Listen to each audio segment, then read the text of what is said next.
We have all heard that breakfast is the most important meal of the day. But is that really true? Is breakfast really the most important meal of the day?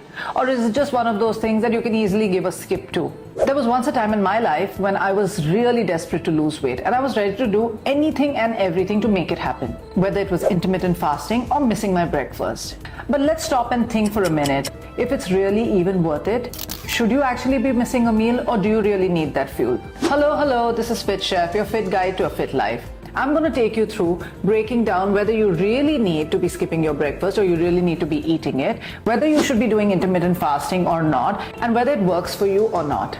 The answer, unfortunately, is not a simple yes or no, because this works differently for different people. Through my many years of practice and handling many clients, male and female, I have realized that it works a bit differently for each and every person. Let's just break it down by gender first. Intermittent fasting usually works amazingly for men because they have more stable hormones, and because testosterone is quite a linear hormone, they are able to stay fasted longer, even work out fasted, and have no impact on their hormones. In fact, they may end up having more fat loss and retaining their muscles. However, for women it works a bit differently. Like everything else in life, for women everything is a little more challenging. Our hormones don't make it easy for us to just jump into a new fad just because it seems to be working for a few people. Let me break this down for you. For most women, the week leading up to their periods is a time when they're really hungry. Now during this time, if you force yourself to stay fasted and worse still, work out on a fasted state, you will end up rising up your cortisol levels more than you should.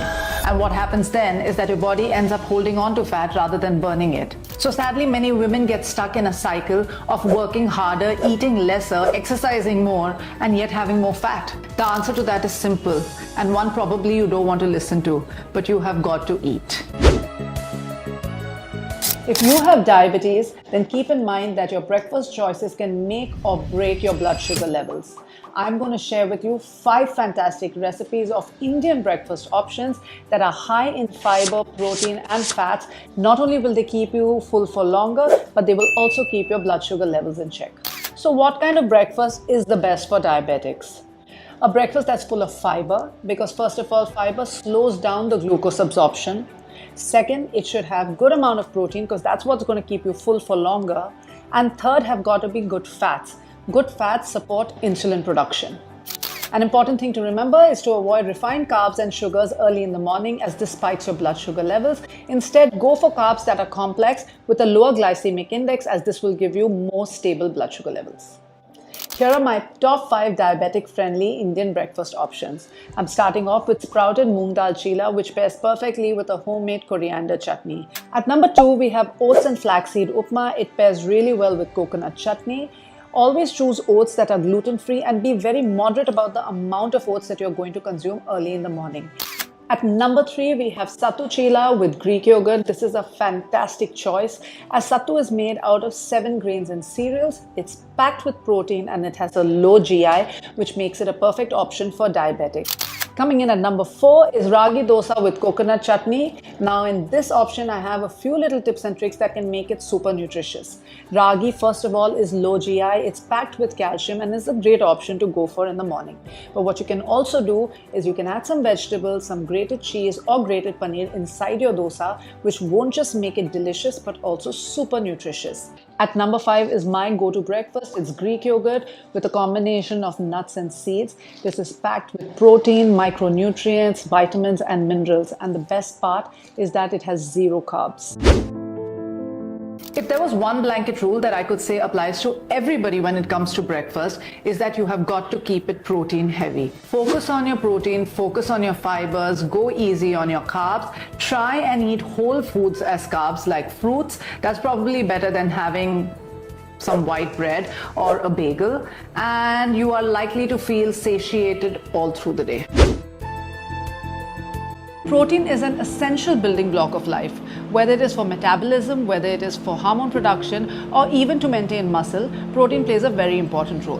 The recommended dietary allowance suggests that an average adult should have a little under 1 gram of protein per kilogram of body weight in a day.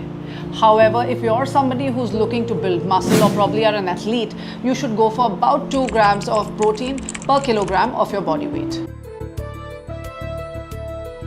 This brings me to the next point. Are there a bunch of people that should probably never be skipping their breakfast? Absolutely yes. Kids, teenagers, athletes, people who have a lot of requirement of energy should never skip their breakfast. This, through years of practice, having kids as my nutritional clients and even having my own son, I realized that they require a lot more energy and fuel than we do. They're a lot more active, they run around all day, and they move a lot more than we do. So it is essential for them to get the right nutrition early on in the day to keep them going without burning out. In a recent client consultation, something very interesting came up. I had a young child who always complained about bloating at the end of the day. It's quite disturbing when I hear children going through something so uncomfortable at such a young age. On much probing, we realized that the child was not eating breakfast before leaving home.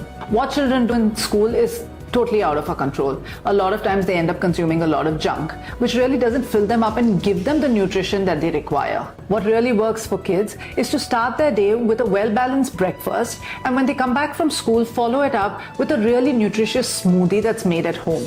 Finish it up with a meal that actually focuses on protein and fiber and carbs. And yes, your kids do need a lot more carbs than you do. So please don't be cutting down on calories for your children. Focus on whole foods and give them all the fuel that they need. Now, if you're somebody who really has a very strenuous workout regime like me, and you do it early in the morning, I find that it's really helpful to have a nice protein smoothie. And there are various ways of making it, even if you don't like to have the powdered stuff. But having a nice protein smoothie before your workout with some overnight soaked nuts can do the trick. That's all you need to fuel your body correctly, rather than having a heavy breakfast that's actually going to be a hindrance for your workout.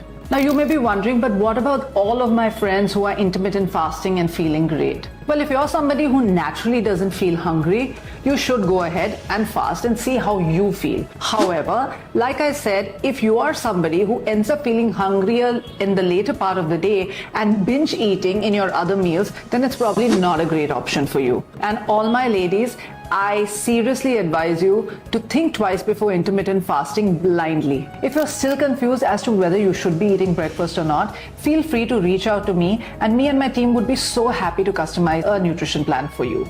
Don't forget to like and subscribe and share this with someone who's always debating if they should be eating breakfast or not.